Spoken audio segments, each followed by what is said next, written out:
Guys અત્યારે વૌઠાથી પાલ્લા જવાના bridge ઉપર ઘણું બધું અત્યારે પબ્લિક અહીંયા ચક્કા જામ થઈ ગયું હોય. પેલી બાજુ જવાયું નહીં ને આ બાજુ જવાયું નહીં. તમે લાઈવ દ્રશ્ય જોઈ શકો છો. જો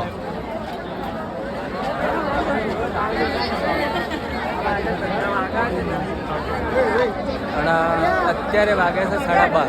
12:30નો સમય અને ઘણું બધું અત્યારે પબ્લિક અહીંયા ચક્કા જામ થઈ ગયું હોય.